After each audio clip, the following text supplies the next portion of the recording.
Thank you for your testimony. Mr. Lang, you mentioned in your testimony that there's no real need for nation building, and yet you also say we need to take the lead on economic assistance. How does that go together? It sort of sounds like the same thing to me. Sure, Senator, I understand the question. The piece of this that I'm talking about most deliberately and immediately is the line of effort on stabilization. And these are sort of short-term, immediate, quick impact projects that are designed to basically get communities to start to talk to each other in the wake and provide a little bit of governance, a little bit of assistance, a little bit of employment in the immediate wake of the fighting. I mean, these are things that the military will tell you are required to sort of lock in any sort of gain that they're making on the So battle. you're differentiating short-term economic assistance from long-term and saying that nation building is long-term assistance and short building is not. You know, I think that could be a distinction. It might be a definitional thing, but we've been there 10 years, so we've given quite a bit of aid. It's hard to argue that a little bit of short-term assistance is not on top of $1 trillion worth of nation building, you know, both military and non-military. We've spent a lot of money over there, which goes back to a couple of points. One point, they're not a destitute country. They have oil, and by golly, they ought to rebuild their own country. We can be of some help stabilizing things, but it isn't our responsibility to rebuild everybody's country. Look, we're out of money. We're $20 trillion in the hole. So everybody comes forward and says how great it would be if we rebuild every country. Look, I've got a bridge that's 50 years old in my state I'd like to replace. We've built and bombed so many bridges around the world, we don't have any money left over for ourselves. So we do have problems at home that we need to think about, and we need to think about how long are we going to keep doing this? A decade, 2 decades, 3 decades, 50 years, 100 years? Dr. Knights, you mentioned that there was a lot less attacks during 2007 to 2011. I'm guessing we were probably averaging, what, 50,000 troops or more? We had a bunch of people there during that period of time. The surge was basically 2000, going on 2007 still. And then when we had less people there in 2011 to 2014, the sectarian differences came forward. You know, Sunnis were pushed out of the army and out of positions, government, et cetera. I think all that's true. Which gets back to my question again, the sectarian differences have been there for 1,000 years. And we can paper over them maybe when we're there. Maybe we are of assistance in that.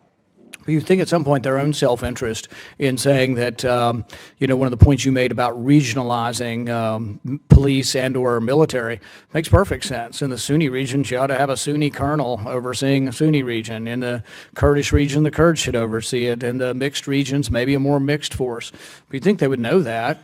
And they had the disaster. I guess it just is, how long are we going to do it, and can we do it? You know, can we paper over the differences of 1,000 years, or maybe it's going to take them kind of sorting out their differences. That you know, the longer we stay, the more Americans are seen with disregard. You know, we say we don't want too many because they won't like us interfering in their stuff. Well, maybe we need to have a lot of diplomats, be of assistance, but maybe, you know, we don't need to have large troop forces in the country.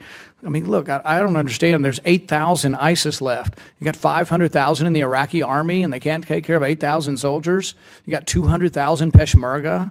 You know, you got another 600,000 Turks. You know, you got armies everywhere, and you got 8,000 people, and somehow Americans have to be in the middle of it. We become a target, and we end up engendering sometimes more than we accomplish. So I would just say we ought to think through how long this is going to be. And I guess to Dr. Knights, how long do you think we have to stay? And are they not going to learn lessons about the sectarian strife that ends up bringing them down?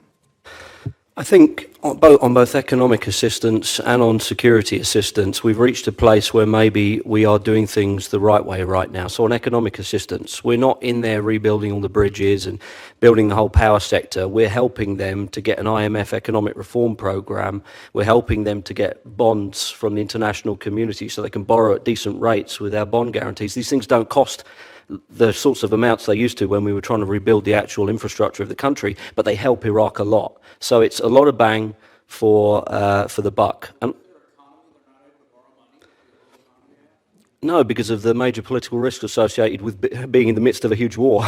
But also when it comes to the security cooperation, you know, Iraqis down at local level do understand that you have to have mixed security forces that reflect the local population. But when you're interacting with federal agencies at the center of the country and you get down into the nitty-gritty of who ends up being the police chief in that place, that's where sometimes a little bit of US involvement can make a lot of difference in the picking of the right people to run the right places. And this only requires a couple of score people based out of this headquarters a couple of 100 people based out of that headquarters. We're not talking about the huge numbers of people or the huge amounts of money there used to be. We've learned a new way to operate, and it's been very effective since 2015. We will make America great again.